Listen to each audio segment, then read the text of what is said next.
Hi guys, what's up? Today I'm going to be showing you how to make this pretty cool bubble effect. And before we begin, I'd just like to ask you if you could leave comments asking me what to do in my next video. I don't have enough ideas for a whole series, so if you could just give me some ideas on what to make, I'll be grateful. So first, make a new document, 1000 by 500, resolution 300, white background, it doesn't matter. We're going to fill in the background straight away by just making a new layout, getting the gradient tool, a kind of light grey to white, hold shift at the bottom and drag up. There we go, it's dark to light, it gives it a nice effect. Now there's 3 different ways to create in these bubbles. The first one is probably the most simplest. It's just with the normal paintbrush, size 100, hardness 100, size whatever. You can change the size with the square brackets, opacity 100, and you just want to click, make that a bit smaller, click there, and then you can just mess around, do whatever design you like. Okay, so once we've done this, this is pretty much the bubble. We can go ahead and do the other ones. So make a new layer. The other one would be the elliptical marquee tool. If you click, hold Alt and Shift at the same time and drag out, you get a nice perfect circle going from the center. Hold Alt and backspace, and there we go, there's another one. And the second one is a little bit more complicated, or the third way of doing this is a little bit more complicated. First of all, we're going to want to put a line like this, kind of like a puddle, and then we want to head up and get the pen tool. Now all we need to do is kind of make a splashing effect. So if we click here and just think what water would look like if it was splashing. It's kind of like zigzag. Oops, that's probably not the best. You get the idea. And then we want to click make selection, OK, and this has selected everything apart from this area, so we want to press Ctrl Shift I to invert it, and then Alt and backspace to select it, and then we can do it again, one shooting off into this direction. There we go, make selection, okay, Ctrl Shift I, there we go. And then if we also want to do a little droplet, it's just the same again, make selection, okay, Ctrl Shift I, Alt and delete, there we go. And then we can put like another one here. Okay. So you might also just to be like a little bit more decorative, just add some circles around here, maybe like where it's splattered everywhere. Let's do one more. You can do as many as you like, make it really crazy looking.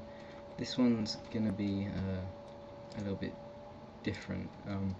Let's move this main bubble, let's make it a little bit smaller by pressing Ctrl T and moving it in the background.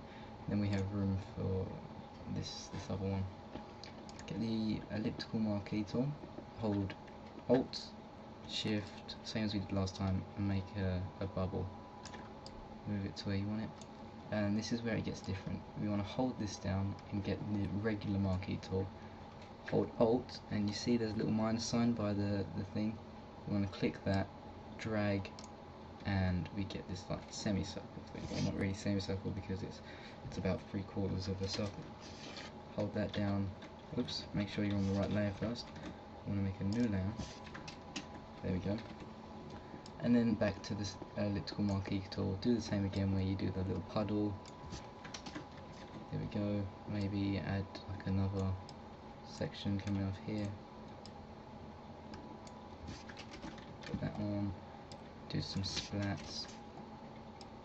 So now it looks like it's like a bulging bubble. So lifestyles is also going to be important.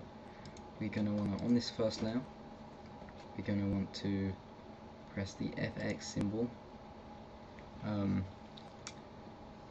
want to click on gradient overlay, and then from here we can just choose our colors.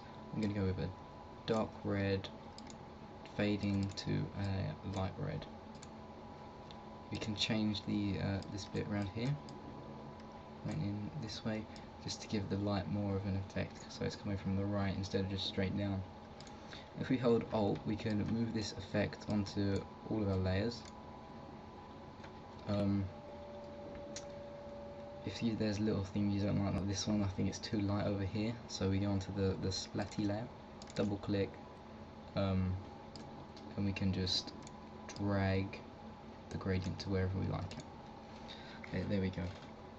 Now if we make a new layer, which is this layer 5 I've got here, and hold shift and click on the bottom layer, merge them all, as you can see they kind of like they join one, which is what we want, but we don't want them all on the same layer, so we just merge them, create a new layer, and just merge each with its individual layer to get rid of that layer effects thing.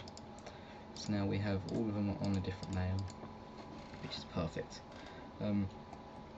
What we want to do now is change the color. So if you press image, adjustment, hue and saturation, and then you can just change the saturation, make it green. Control U is the shortcut to do that. So there we go, make this one a nice pinky purple color, make this one a orange. So there we go. Also, the last thing we need to do is kind of make a little reflection bubble. To do that, you just get the marquee tool, hover over delete, make a little circle, delete. Oops, remember, make sure you're on the right layer, otherwise it won't work. Green layer, delete that.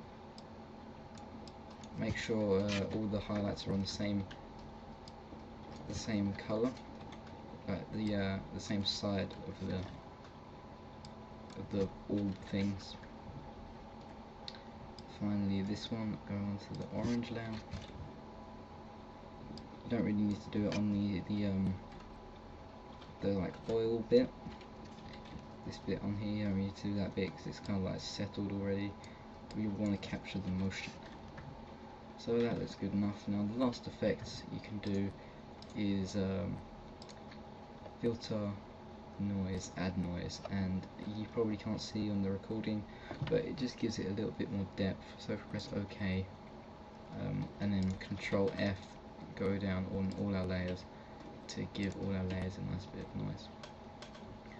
Finally, if you want, you can make a text layer.